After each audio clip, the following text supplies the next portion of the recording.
Good morning brother and sisters, पूजा मसीह की praise the Lord, hallelujah. Sorry, हम कुछ 2-3 दिन से डिवोशन नहीं डाल पाए, उसके लिए हम क्षमा चाहते हैं। आप बहुत सुनते हैं वचन, हमें यकीन है और विश्वास है और आप लोगों को आशीष भी मिलता है। आइए हम लोग प्रार्थना करते हैं आज की डिवोशन के लिए। पिता परमेश्वर, हम धन्यवाद देते और एक शुभ अवसर आप हमें दिए। तेरी दया और तेरी कृपा है प्रभु यीशु, तू हमारी रखवाला है और हम तेरे चराई की चराई की भेड़े हैं, इसलिए प्रभु तेरी महिमा करते हैं। धन्यवाद देते हैं हमारे विश्वास को बढ़ाना, ताकि हम आपकी वचन ज़्यादा से ज़्यादा सुन सके और उसमें चल सके। आप सहायता करो पिता, धन्यवाद देते हैं, यीशु मसीह के नाम से मांगते हैं, आमीन। ओके, आज हम लोग जो बात करेंगे और वो है सहभागिता का परिणाम।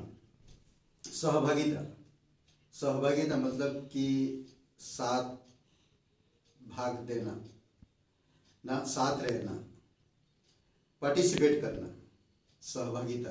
और जैसे कि एक बॉडी, एक शरीर, सारे पार्ट मिलकर काम करते हैं, उसी प्रकार से हम विश्वासियों को सहभागिता में काम करने की जरूरत है। तो कुछ उदाहरण हम लोग देखते हैं कि सहभागिता में परिणाम क्या होता है अगर आप सहभागिता करते हैं।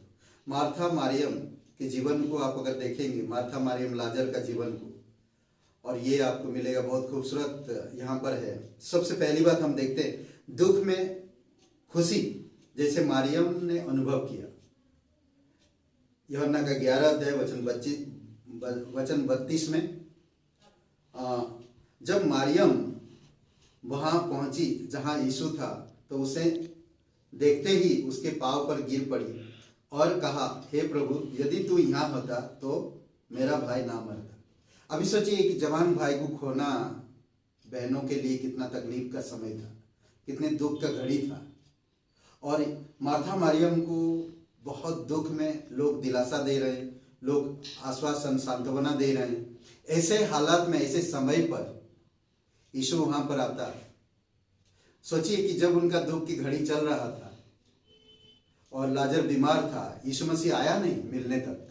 आज अगर हमारी कलीसियाओं में लोगों को हम देखते हैं कि जब तकलीफ में अगर पास्टर उन तक नहीं पहुंच पाता है, तो बहुत बार लोग कलीसिया छोड़ देते हैं, बाइबल पढ़ना छोड़ देते हैं, पास्टर बात करना छोड़ देते हैं। कई बार हम लोग सहभागिता को छोड़ देते हैं। पर मार्था मारियम जब यीशु वहां पर पहुंचा, इस प्रकार से कुछ नहीं बोला, बल्कि प्रभु आप यहाँ पर होते तो मेरा भाई नहीं मरता। तो यीशु मसीह वहां पर उनको दिखा रहा और उनको लेकर गया कब्र में। कब्र में जब लेकर गया तो क्या देखा? लाजर को पुकारा, लाजर बाहर आ। तो सोचिए कि इधर तकलीफ है और इधर लाजर को जिलाया। तो अभी मार्था मारियम दुख में थे, अब लाजर को जिंदा देखते हैं, कितनी खुशी की बात है। और एक हम देख सकते हैं सताव के समय आनंद कैसे रहते, जैसे कि पौलुस और सिलास के अनुभव से हम समझ सकते हैं। ये प्रेरितों के काम 16 अध्याय में पौलुस और सिलास जेल के अंदर थे और वो लोग जेल में थे, और वहां का जो जेलर फिर आकर सैनिक को बोला, सिपाहियों को कहा कि उन लोगों को छोड़ दो। तो जेल के अंदर से अभी उनको अचानक छोड़ दिया गया। तो कितनी खुशी की बात है। सताव में, यानी कि जब आपको कोई सता रहा ऐसे समय पर और आपको छुटकारा मिलता उस चीजों से, तो कितना अद्भुत बात होता है। तो यहाँ पर जेल के अंदर है और उनके जीवन में सताव चारों तरफ से है और वो जेल में है और वो आनंद मनाते हैं और उनको छोड़ दिया जाता, और उससे बढ़कर आनंद और खुशी और आनंद कोई हो नहीं सकता। कमजोरी में हम देख सकते हैं पौलुस के जीवन को ना, उससे हम जान सकते हैं कि कमजोरी में सामर्थ कैसे प्राप्त होती है, परमेश्वर की अनुग्रह की वजह से। पौलुस यहाँ पर उसके शरीर में एक कांटा चुभाया गया है और वो कुछ समय पर वो बहुत दर्द होता है। आज जो दर्द से गुजरते हैं उनको अनुभव हो सकता है कि दर्द क्या चीज होती है। दर्द जब शरीर में होता है या कोई भी शरीर के अंग में, शरीर के पार्ट में, कहीं पर भी, दांत में, सिर दर्द या पेट दर्द या आंख में तकलीफ है, कान में तकलीफ है, तो बहुत तकलीफ होता है और सहन करना बहुत मुश्किल होता है। ऐसे समय पर वो इंसान किसी पर यकीन करना या किसी से बातचीत करना बहुत मुश्किल हो जाता है। तो ऐसे घड़ी में पौलुस को हम देखते हैं दूसरा कुरिन्थियों का 12 अध्याय 8 और 9 वचन में, यहाँ पर परमेश्वर क्या बोलता पौलुस को। पौलुस कहता मैं 3 बार परमेश्वर से प्रार्थना किया, 3 बार मैंने प्रार्थना किया, और परमेश्वर क्या जवाब देता देखिए।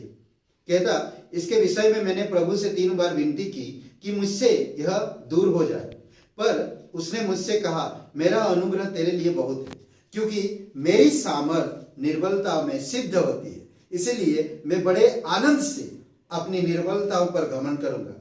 कौन इंसान निर्बलता में घमंड करेगा? सोचिए थोड़ी समय के लिए, मेरे पास पैसा नहीं जेब में, मैं घमंड करूंगा? पर करना चाहिए। दुख में, कष्ट में, दर्द में हमें घमंड करना चाहिए। क्यों? क्योंकि जब जब आप निर्बल होंगे तब तक परमेश्वर की सामर्थ काम करेगा। तो इसमें कहता आगे घमंड करूंगा कि मसीह की सामर्थ मुझ पर छाया करती रहे। अद्भुत बात, जब हम निर्बल होते हैं तब मसीह का छाया, मसीह का सामर्थ हमें छाया करता है। अद्भुत है नहीं? और हम देख सकते हैं सहभागिता के परिणाम को ना, श्रम में सफलता। जैसे चेलों ने मछली पकड़ने के समय पाया था, मछली पकड़ने के समय पर चेलों ने सफल पाया। वो लोग बहुत परिश्रम किए ना, फिर भी कुछ हाथ नहीं आया, मछली नहीं पकड़ पाए। यूहन्ना का 21 अध्याय वचन 6 में उसने उनसे कहा, यीशु मसीह ने उनसे कहा नाव की दाहिने और जाल डालो तो पाओगे। अतः उन्होंने जाल डाला और अब मछलियों की बहुतायत के कारण उसे खींच ना सके। सोचिए, आप अपनी ताकत से, अपनी विचार से, अपनी सामर्थ से काम कर रहे, पर कुछ हाथ नहीं आ रहा, कुछ सक्सेस नहीं हो पा रहे। आपका लाइफ सक्सेस नहीं हो रहा, आपका करियर सक्सेस नहीं हो पा रहा, आपका जीवन सक्सेस नहीं हो रहा। तो क्या हो रहा? जब आप प्रभु के साथ, प्रभु की आज्ञा के अनुसार, प्रभु की वचनों के अनुसार आप काम करते हैं तो आप सफल हो जाते हैं। अद्भुत है। तो इसीलिए श्रम में सफलता जैसे चेलों ने मछली पकड़ने के समय किया था, हमें उसी प्रकार से समझना चाहिए। ओके, परीक्षा में धैर्य जैसा प्रेरित यूहन्ना ने अनुभव किया। परीक्षा समय हमें धैर्य रखने की जरूरत है। परीक्षा होती है, परीक्षा आएगा। आप अगर विश्वास करते हो तो आपका जीवन में परीक्षा आएगी जरूर। तो इसीलिए ऐसे समय पे आप कैसे, प्रकाशित वाक्य पतमस टापू पर यहाँ पर कहता है परीक्षा में धैर्य जैसे प्रेरित यूहन्ना अनुभव किया जब वह पतमस टापू पर निर्वासित था। प्रकाशित वाक्य 1:9 में यहाँ पर कहता मैं यूहन्ना जो तुम्हारा भाई और यीशु के कलेश और राज्य और धीरज में तुम्हारा सहभागी हूं, परमेश्वर के वचन और यीशु की गवाही के कारण पतमस नामक टापू में था।